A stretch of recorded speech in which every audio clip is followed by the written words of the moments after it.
Il semble que les dirigeants du monde entier soient plus riches lorsqu'ils quittent leur poste que lorsqu'ils y sont entrés. C'est tout à fait compréhensible, car non seulement ils perçoivent un salaire décent, mais la plupart de leurs besoins sont couverts par l'État. Cependant, il y a certainement plus que cela. Après tout, le fait d'occuper la plus haute fonction comporte des avantages, comme le fait de se faire des amis puissants qui peuvent être utiles après avoir quitté le pouvoir, et des choses comme des approbations et des contrats de livres. Peut-être qu'en examinant certains des présidents les plus éminents du monde et l'évolution de leur valeur nette avant et après leur mandat, nous pourrons rassembler les pièces du puzzle. Commençons par là. Donald Trump, 4,5 milliards contre 2,6 milliards. Donald J. Trump est l'un des personnages publics les plus reconnaissables de l'histoire moderne, et pas seulement parce qu'il a été le 45e président des États-Unis d'Amérique. Il était déjà connu avant de devenir président, mais sans doute pas autant. Trump est né dans la famille de Fred Trump et Mary Ann McLeod le 14 juin 1946, dans le Queens, à New York. La famille Trump était assez riche. Fred Trump était un promoteur immobilier et un homme d'affaires. Donald suit les traces de son père, étudie et obtient une licence en économie à l'Université de Pennsylvanie en 1968. Dès sa sortie de l'université, il devient un élément essentiel de l'entreprise paternelle, à tel point qu'en 1971, son père le nomme président de son entreprise immobilière.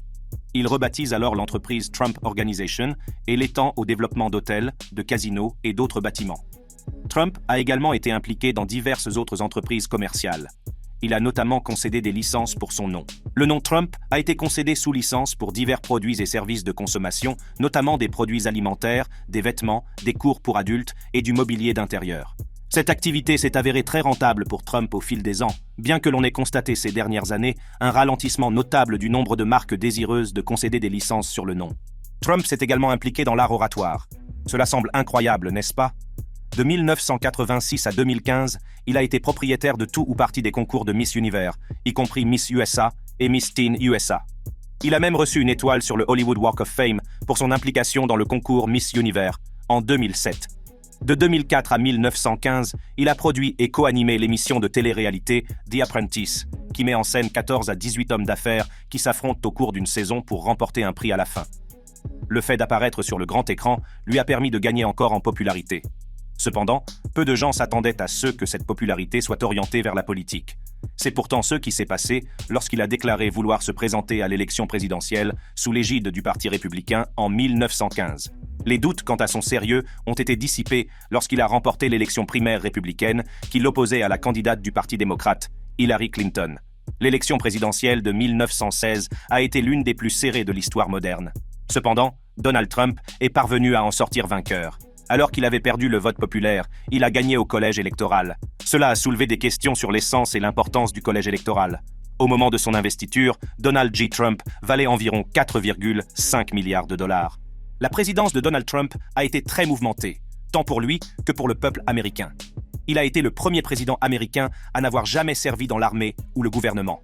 La présidence de Trump a été l'une des administrations les plus controversées de l'histoire américaine. Un grand nombre de ses politiques en matière de commerce, d'immigration et de relations internationales ont suscité beaucoup d'indignation. Il s'est également fait connaître pour ses coups de gueule en ligne, en particulier sur Twitter, désormais connu sous le nom de X. Alors que la moitié du pays le diabolisait et le considérait comme l'un des pires présidents de l'histoire du pays, l'autre moitié soutenait fermement ses politiques et il a rapidement fait l'objet d'un véritable culte. Il a de nouveau décidé de se présenter aux élections de 2020. Cependant, cette fois-ci, il a été battu à la fois par le vote populaire et par le collège électoral. Depuis qu'il a quitté ses fonctions, M. Trump est resté très impliqué dans le Parti républicain. En novembre 2022, il a annoncé sa candidature à l'investiture républicaine pour l'élection présidentielle de 2024, bien que celle-ci ait été affectée par les multiples inculpations dont il a fait l'objet récemment, principalement pour possession de documents classifiés. En dépit de toute l'agitation et de la controverse qui semble toujours suivre personnellement Trump, la Trump Organization est restée assez rentable. Toutefois, cela ne s'est pas vraiment reflété dans la valeur nette de Donald Trump, qui vaut aujourd'hui environ 2,6 milliards de dollars. Il est l'un des rares anciens présidents des États-Unis à avoir vu sa valeur nette diminuer depuis qu'il a quitté ses fonctions. Intéressant, non? Robert Mugabe, indéfini à 1 milliard de dollars. Robert Mugabe est l'un des noms les plus facilement reconnaissables de la politique africaine. Il est connu pour de nombreuses choses, notamment sa dictature au Zimbabwe et son penchant pour l'humour. Cependant, le Robert Mugabe que nous connaissons tous était autrefois un homme très différent. Le dictateur qui s'est approprié une grande partie des richesses de son pays était autrefois un combattant de la liberté. C'est peut-être un peu difficile à croire, mais c'est vrai.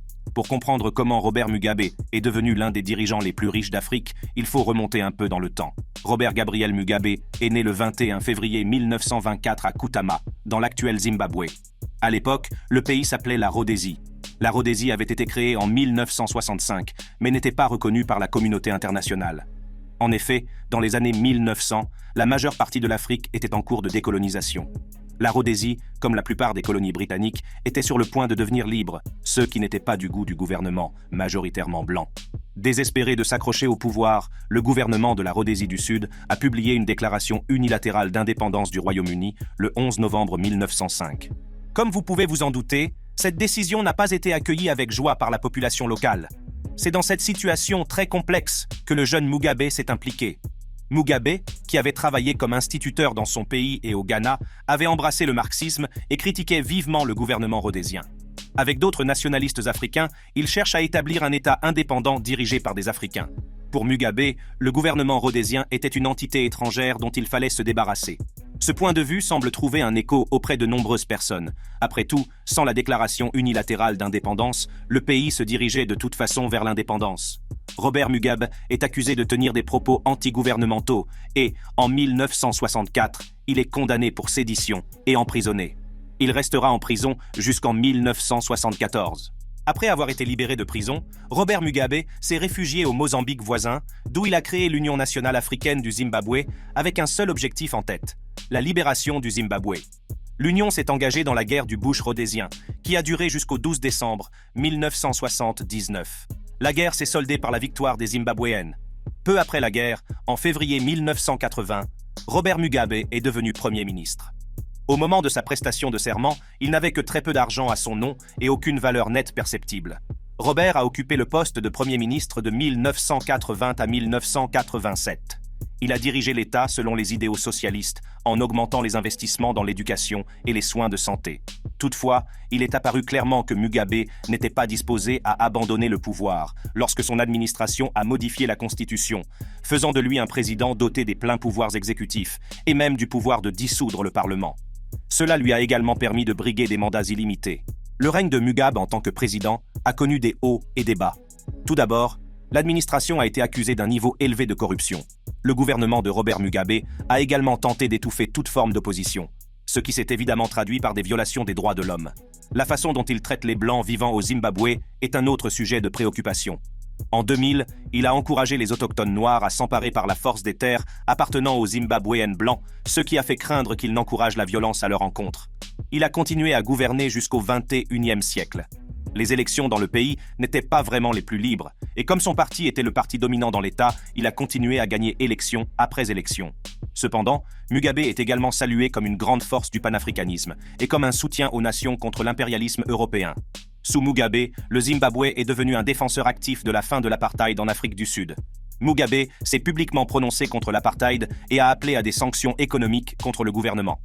Le Zimbabwe a également fourni diverses formes d'assistance au Congrès national africain d'Afrique du Sud, notamment des camps d'entraînement, un soutien logistique et une aide diplomatique. Ce soutien a joué un rôle déterminant dans le démantèlement du système d'apartheid en Afrique du Sud. Mugabe a fini par démissionner le 20 novembre 2017, bien qu'il ne l'ait pas fait de son plein gré. Il avait subi d'immenses pressions de la part de son parti et de l'armée. Il est décédé 2 ans plus tard, le 6 septembre 2019, à l'âge de 95 ans. Il est décédé à Singapour. La valeur nette de son patrimoine au moment de sa mort fait l'objet d'une vive controverse. Alors que le rapport officiel indique qu'il valait 20 millions de dollars, il existe des preuves solides qu'il valait bien plus d'1 milliard de dollars. Barack Obama, 1,3 million de dollars à 70 millions de dollars. Le suivant sur cette liste est le premier président noir des États-Unis, Barack Obama. Quelle était la richesse du 44e président des États-Unis avant qu'il ne devienne président? Et quelle a été l'influence de son mandat sur sa richesse? Barack Obama disposait d'une fortune d'un peu plus d'1 million de dollars lorsqu'il est entré en fonction. Au moment de son investiture, il valait environ 1,3 million de dollars. Comment est-il devenu millionnaire? Contrairement à son successeur Donald Trump, Barack n'est pas né dans une famille riche. Cela ne veut pas dire que sa famille était pauvre ou quoi que ce soit d'autre. Au contraire, elle était considérée comme appartenant à la classe moyenne. Barack Obama a fréquenté l'Occidental College, un établissement privé de Californie, puis a terminé ses études de premier cycle à l'Université de Columbia. Il a obtenu son diplôme en 1983. Après avoir obtenu son diplôme, il est devenu organisateur communautaire à Chicago. En 1988, il s'inscrit à la faculté de droit de Harvard. Il devient avocat spécialisé dans les droits civiques tout en enseignant à la faculté de droit de l'Université de Chicago. C'est à cette époque qu'il se lance dans la politique. Ses débuts sont relativement modestes. De 1997 à 2004, il représente le 13e district au Sénat de l'Illinois. Il s'est ensuite présenté au Sénat des États-Unis, où il a été élu en 2004. En 2008, après un seul mandat de sénateur, il décide de se présenter à l'élection présidentielle sous l'égide du Parti démocrate. Il bat Hillary Clinton lors d'une primaire très disputée, ce qui lui laisse la tâche de battre le candidat républicain John McCain dans les urnes. Il choisit l'actuel président, Joe Biden, comme colistier. Lors d'une élection historique, M. Obama a battu M. McCain et est devenu président le 20 janvier 2009, succédant ainsi à George W. Bush. Il s'est à nouveau présenté aux élections de 2012 et a été réélu. Obama est devenu instantanément célèbre dans le monde entier en tant que premier président noir américain. La devise « Yes we can », qui a été la sienne tout au long de sa campagne, est devenue une source d'inspiration pour de nombreuses personnes. En 2009, Barack a reçu le prix Nobel de la paix. La présidence de Barack Obama, comme la plupart des autres, a connu des hauts et des bas. Par exemple, s'il a réussi à trouver et à tuer Oussama Ben Laden, de nombreuses personnes ont critiqué son utilisation des drones dans les conflits armés, invoquant les pertes civiles. M. Obama a également essuyé de nombreuses critiques à la suite de controverses concernant la surveillance. Lorsqu'en 2013, Edward Snowden a révélé que la National Security Agency, NSA, espionnait les citoyens américains. Toutefois, certaines politiques ont été accueillies plus positivement, comme l'adoption de la loi sur les soins de santé abordables, Affordable Health Care Act, qui visait à fournir une couverture médicale plus accessible et plus abordable à des millions d'Américains. Il a également joué un rôle déterminant dans la reprise après la grande récession de 2008. Celle-ci a été stimulée par l'American Recovery and Reinvestment Act de 2009, qui a contribué à stimuler la croissance économique et à créer des emplois. Il a également signé l'accord de Paris en 2015, qui vise à réduire les émissions de carbone et à freiner le réchauffement climatique. M. Obama a quitté ses fonctions le 20 janvier 2017, date à laquelle son successeur, Donald J. Trump, a été intronisé 45e président des États-Unis. Il reste un membre clé du Parti démocrate, ayant joué un rôle déterminant dans la campagne du président Joe Biden. Il reste assez virulent sur certaines questions, notamment en critiquant la façon dont l'administration de Donald Trump a géré la pandémie de coronavirus et la mort de George Floyd en 2020. Il participe également à de nombreux projets communautaires et dirige, avec son épouse Michelle Obama, la Fondation Obama, une organisation à but non lucratif. Combien vaut donc Obama aujourd'hui ? Selon les estimations officielles, il vaudrait environ 70 millions de dollars. C'est un grand bond en avant par rapport à ceux qu'il valait avant de se présenter aux élections. Une grande partie de ses revenus provient des nombreux contrats de livres qu'il a signés au fil des ans. Le salaire annuel de 400 000 dollars qu'il percevait lorsqu'il était président y a également contribué, tout comme l'argent qu'il a reçu en remportant le prix Nobel. Peu de temps après avoir quitté ses fonctions, M. Obama a commencé à prononcer des discours très bien rémunérés, notamment devant des sociétés financières de Wall Street, ce qui lui a rapporté jusqu'à 4 000 dollars par intervention. Boris Johnson, 1 million de dollars à 2 millions de dollars. L'ancien Premier ministre britannique Boris Johnson est né le 9 juin 1964. Avant de devenir Premier ministre et chef du Parti conservateur, Boris a eu une vie et une carrière assez intéressantes. Boris Johnson a fréquenté le collège d'Eton et a ensuite étudié les lettres classiques au collège Balliol d'Oxford. À Oxford, il a été élu président de l'Oxford Union en 1986. En 1989, il est devenu le correspondant à Bruxelles du Daily Telegraph et, de 1999 à 2005, il a été rédacteur en chef du Spectator. Certains pourraient considérer que passer des médias à la politique est une transition étrange, mais c'est exactement ce qu'a fait Boris Johnson. Tout d'abord, il s'est présenté aux élections législatives en 2001. Sa candidature a été couronnée de succès et il est devenu membre des cabinets fantômes de Michael Howard et de David Cameron. Il quitte le Parlement en 2008 après s'être présenté au poste de maire de Londres, qu'il remporte. En 2012, il se présente à nouveau et gagne. Son mandat a été plutôt calme et il s'est contenté d'appliquer la plupart des politiques lancées par son prédécesseur, le travailliste Ken Livingstone. Lors des élections générales de 2015, il a été élu député d'Uxbridge et de South Ruislip, après quoi il a refusé de se représenter au poste de maire de Londres. Boris Johnson était un membre très actif de son parti et très impliqué dans l'accord de Brexit qui a vu le Royaume-Uni sortir de l'Union européenne. Il faisait partie du cabinet de la première ministre de l'époque, Theresa May, en tant que ministre des Affaires étrangères. Cependant, il n'était pas d'accord avec les négociations du Brexit menées par May, ce qui l'a contraint à démissionner.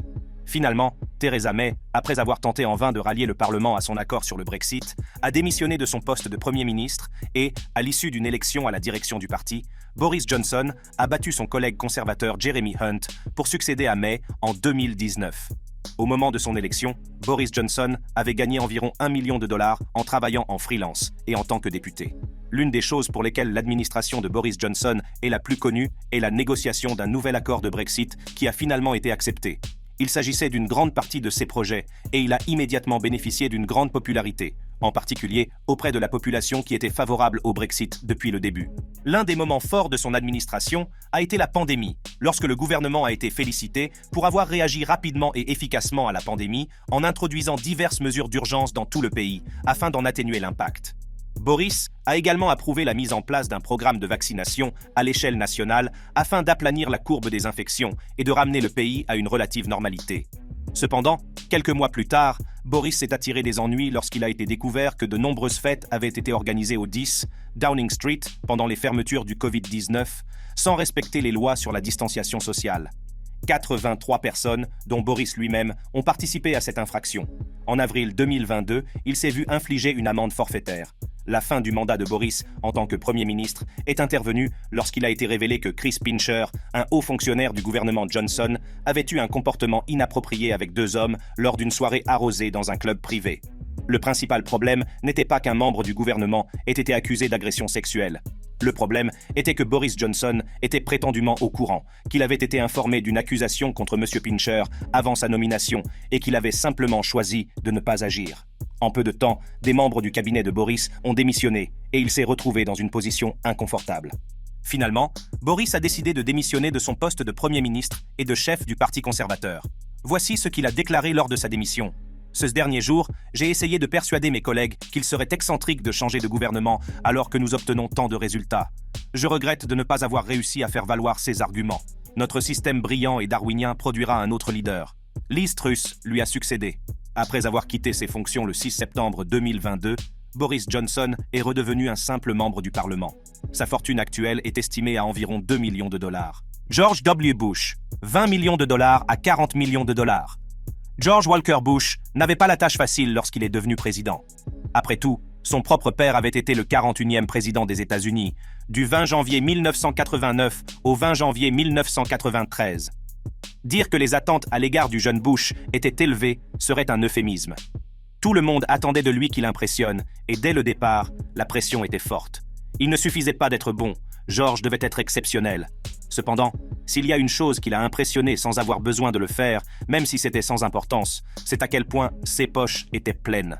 Au moment où George W. Bush est devenu président des États-Unis d'Amérique, il détenait le record du président élu ayant le patrimoine le plus élevé de l'histoire moderne au moment de son entrée en fonction, avec un patrimoine impressionnant de $20 millions. Le seul président à avoir atteint ce niveau après son mandat est le milliardaire Donald Trump. Comment est-il devenu si riche ? C'est un mélange étrange de patrimoine familial et de bons investissements commerciaux. La famille Bush était assez riche, George Bush, père, étant propriétaire d'une entreprise pétrolière très prospère. Cependant, Bush Jr. n'avait pas l'intention d'être un enfant de riche. Et, après avoir obtenu son diplôme de la Harvard Business School en 1975, il a commencé à se faire un nom, même s'il travaillait toujours dans l'industrie pétrolière, tout comme son père. Il s'est ensuite diversifié dans le sport, en quelque sorte. Il est copropriétaire des Texas Rangers de la Ligue majeure de baseball. Tout cela a contribué à sa grande richesse, mais il lui faudra plus qu'un tas d'argent pour l'aider à diriger le pays. Après son entrée en fonction, Bush s'est immédiatement mis au travail, signant un important programme de réduction des impôts et la loi No Child Left Behind. Cependant, la plupart des gens connaissent George Bush pour sa réponse aux attaques terroristes du 11 septembre 2001. Bush a déclaré une guerre contre le terrorisme et a créé le ministère de la Sécurité intérieure. Il a également déclaré l'invasion de l'Afghanistan, en affirmant qu'il le faisait pour affaiblir Al-Qaïda et trouver Oussama Ben Laden. Dans son discours radiodiffusé à la nation le 7 octobre 2001, il a déclaré « Il a également ordonné l'invasion de l'Irak en 2003, estimant que le régime de Saddam Hussein s'était procuré des armes de destruction massive et avait noué des liens avec Al-Qaïda. » Cette décision a été accueillie par des sentiments mitigés de la part des Américains. D'une part, certains pensaient que Saddam Hussein possédait réellement les armes que l'administration Bush prétendait détenir. Personne ne voulait que les attentats du 11 septembre se répètent. Et si l'invasion de l'Irak était ce qu'il fallait pour éviter une nouvelle catastrophe, ils estimaient qu'elle était justifiée. D'un autre côté, certains n'étaient pas aussi enthousiastes à l'idée de voir un autre pays envahi. Des critiques estimaient que l'invasion de l'Irak était une erreur et qu'il n'y avait aucune preuve solide que Saddam avait les armes que les États-Unis espéraient trouver. Cela s'est avéré vrai, car l'Irak ne possédait vraiment pas d'armes de destruction massive. Cependant, Hussein a été renversé et capturé par les forces américaines. George Bush a également été fortement critiqué pour sa gestion de l'aide aux victimes de l'ouragan Katrina et de la crise financière de 2008. Ses réponses à ces problèmes semblent lentes et imparfaites, et vers la fin de sa présidence, sa popularité a chuté. Le 20 janvier 2009, George W. Bush a quitté ses fonctions et est retourné au Texas, où il est resté. La seule question qui se pose maintenant est la suivante. La fin peu impressionnante de la présidence de Bush a-t-elle affecté ses finances? Avec une valeur nette actuelle de plus de 40 millions de dollars, je dirais que non. Muhammadu Buhari, 150 000 dollars à 80 millions de dollars. Muhammadu Buhari est une personnalité qui a influencé la politique nigériane depuis 1983, lorsqu'il a pris le pouvoir en tant que chef d'État à la suite d'un coup d'État qui a destitué le président démocratiquement élu, Shehu Shagari. Il a gouverné jusqu'au 27 août 1985, date à laquelle il a lui-même été écarté du pouvoir par un coup d'État d'Ibrahim Babangida. Après avoir perdu le pouvoir, il est détenu à Benin City pendant 3 ans, jusqu'en 1988, date à laquelle il est libéré et retourne dans sa ville natale de Daura, dans l'état de Katsina. En tant que civil, il est devenu le premier président de la Fondation Katsina, une organisation créée dans le but principal de favoriser le développement social et économique de l'État. Buhari a également été président du Nigerian Petroleum Trust Fund, un organisme créé par le gouvernement du général Sani Abacha et financé par les revenus générés par l'augmentation du prix des produits pétroliers. L'objectif du fonds fiduciaire était de financer des projets de développement dans tout le pays. Le fonds fiduciaire a fonctionné sans problème sous Buhari, sans aucun signe de malversation ou de mauvaise conduite. En fait, un rapport publié en 1998 dans New African a fait l'éloge du fonds fiduciaire du pétrole sous Buhari pour sa transparence, le qualifiant de rare « success story ». Pendant un certain temps, Buhari a continué à vivre comme un civil ordinaire. En 1999, le Nigeria est à nouveau passé d'un régime militaire à un régime civil. Olusegun Obasanjo, qui avait déjà dirigé le Nigeria en tant que chef d'État militaire, a remporté les premières élections qui ont suivi la transition. Buhari a décidé qu'il voulait à nouveau gouverner le Nigeria, cette fois-ci en tant que civil. En 2003, il s'est présenté à l'élection présidentielle, sous l'égide du All Nigeria People's Party, parti du peuple nigérian. Il se présente contre le président sortant, Obasanjo, qui se présente sous l'étiquette du People's Democratic Party. Lorsque les résultats sont tombés, Obasanjo a remporté une victoire écrasante, battant Buhari de plus de 11 millions de voix. En 2007, il se présente à nouveau aux élections, cette fois contre Umaru Musa Yar'Adua, originaire du même État que lui, Katsina. Buhari est à nouveau battu, Yar'Adua ayant obtenu plus de 70% des suffrages exprimés. Buhari rejette les résultats de cette élection. 4 ans plus tard, Buhari se présente à nouveau à l'élection présidentielle, cette fois sous l'étiquette du parti Congress for Progressive Change, Congrès pour le changement progressif. En 2014, l'Action Congress of Nigeria, le Congress for Progressive Change et le All Nigeria People's Party ont fusionné pour former le All Progressives Congress et, en décembre 2014, Buhari s'est imposé comme le candidat présidentiel du parti pour les élections générales de 2015. L'élection a été très disputée, mais Buhari l'a emporté sur le président sortant Goodluck Ebele Jonathan. C'est la première fois dans l'histoire du Nigeria qu'un président sortant perd une élection générale. Il possédait une fortune d'environ 150 000 dollars. Beaucoup s'attendaient à ce que l'administration Buhari soit proactive et s'attaque à la grande corruption du pays. Après tout, la discipline et la rapidité d'action étaient les qualités que les gens lui connaissaient. Cependant, il est vite apparu que ce ne serait pas le cas. De nombreuses politiques ont mis trop de temps à être mises en œuvre, ce qui a eu des répercussions négatives sur le pays. Le pays a également connu un important ralentissement économique, qui a entraîné non seulement la dévaluation du naira, la monnaie nigériane, mais aussi un chômage important. Comme si tout cela ne suffisait pas, le pays a été confronté à une insécurité croissante due à des groupes terroristes disséminés dans tout le pays. L'un des événements marquants de l'administration Buhari a été les manifestations End-SARS, qui appelaient le gouvernement à remédier à l'augmentation des brutalités policières et des inégalités. Cette situation a atteint son paroxysme lors de la fusillade de Lekki Toll Gate, le 20 octobre 2020, lorsque des membres de l'armée et de la police nigériane ont ouvert le feu sur des manifestants pacifiques et non armés rassemblés à la barrière de péage de Lekki, à Lagos, au Nigeria. Le 29 mai 2023, Muhammadu Buhari quitte le pouvoir, remplacé par un autre membre du parti, Bola Tinubu. Buhari a fait profil bas après avoir quitté ses fonctions. La question qui se pose aujourd'hui est la suivante. Combien vaut-il ? Selon les estimations actuelles, la valeur nette de Buhari s'élèverait à environ 80 millions de dollars. Cela s'explique en grande partie par les indemnités massives que le Nigeria a accordées à Buhari pendant qu'il était en fonction et même aujourd'hui, à la retraite. Bill Clinton, 1,3 million de dollars à 80 millions de dollars. Bill Clinton a été le 42e président des États-Unis. Il est né et a grandi dans l'Arkansas. Il est diplômé de l'université de Georgetown, puis de la faculté de droit de Yale. Après ses études de droit, Bill Clinton est retourné en Arkansas et a été élu procureur général de l'État, puis gouverneur de l'Arkansas pendant 2 mandats non consécutifs. Il n'avait que 32 ans lorsqu'il a pris ses fonctions de gouverneur. Il était le plus jeune gouverneur du pays à l'époque, et on lui a même donné le surnom de Boy Governor. Malgré son âge, Clinton avait de grands projets pour l'Arkansas. Il a travaillé sur le système éducatif de l'État et a contribué à le réformer, ce qui lui a permis de gagner en popularité. Il a également dirigé l'entretien des routes de l'Arkansas et sa femme, Hillary, a dirigé avec succès une commission sur la réforme des soins de santé en milieu urbain. Il est devenu l'une des figures de proue des Nouveaux démocrates, un groupe de démocrates qui prônent la réforme de la protection sociale, un gouvernement plus petit et d'autres politiques qui ne sont pas soutenus par les libéraux. La théorie de base était que le libéralisme n'était pas particulièrement populaire auprès des Américains et que, pour que davantage de personnes soient prêtes à voter pour le parti, les démocrates devaient avoir une vision plus centrée des questions politiques. De cette manière, les Nouveaux démocrates avaient plus de chances de battre les républicains. Certains membres du parti n'étaient pas d'accord avec la position des néo-démocrates, mais elle a semblé fonctionner pour Clinton, à tout le moins. Il se présente aux élections de 1992 contre le président sortant, George H.W. Bush, et remporte la victoire. Au moment de son entrée en fonction, Bill Clinton et sa femme valaient ensemble 1,3 million de dollars. La présidence de Clinton est considérée comme l'une des meilleures de l'histoire récente. Elle s'est caractérisée par la stabilité économique et la croissance dans les domaines de l'éducation, des services sociaux et de l'enseignement. Parmi les succès de son gouvernement, on peut citer la mise en œuvre d'une stratégie de discipline fiscale, l'ouverture des marchés étrangers et les investissements qui ont contribué à créer les conditions d'une expansion économique record de 115 mois. Il a été le fer de lance de l'adoption de l'accord de libre-échange nord-américain qui a été signé par le Canada, le Mexique et les États-Unis, créant ainsi un bloc commercial trilatéral en Amérique du Nord.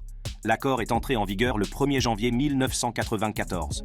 Pendant son mandat, le taux de chômage est passé de plus de 7% en 1993 à seulement 4% en novembre 2000. Le niveau de criminalité et de pauvreté a également été relativement faible pendant son mandat par rapport aux 20 années qui l'ont précédé. Au cours de son second mandat, une controverse a éclaté au sujet d'une liaison présumée entre M. Clinton et une stagiaire de la Maison-Blanche, Monica Lewinsky. En 1998, cette affaire a fait la une des journaux et le pays tout entier en a bientôt parlé. Les gens ont toutes sortes d'opinions sur la question, certains affirmant qu'il était complice, d'autres qu'il s'agissait d'une attaque personnelle contre le président. Cependant, après quelques mois de drame, Bill lui-même s'est adressé à la nation, confirmant qu'il avait eu une liaison. En décembre 1998, Bill Clinton a été mis en accusation par la Chambre des représentants sur la base de 2 chefs d'accusation, bien qu'il ait été acquitté par la suite par le Sénat. Les articles de mise en accusation stipulaient qu'il avait abusé de ses pouvoirs de président pour faire obstruction à l'enquête et qu'il avait menti sous serment. Bill Clinton a continué à gouverner jusqu'au 20 janvier 2001, date de l'investiture de George W. Bush. Après sa présidence, Bill Clinton s'est consacré à des conférences publiques et à des activités humanitaires. Selon les estimations actuelles, la valeur nette de Bill Clinton est d'environ 80 millions de dollars et d'environ 120 millions de dollars pour sa femme. Les Clinton dirigent une organisation à but non lucratif, la Fondation Clinton, qui se consacre à des problèmes internationaux graves tels que la prévention du VIH, SIDA et le réchauffement climatique. M. Clinton s'est également impliqué dans le Parti démocrate et a soutenu la candidature de sa femme Hillary à la présidence en 2016 et 2020. Merci d'avoir regardé cette vidéo. Si vous souhaitez regarder une autre vidéo passionnante comme celle-ci, cliquez sur l'une des cases qui se trouve sur votre écran.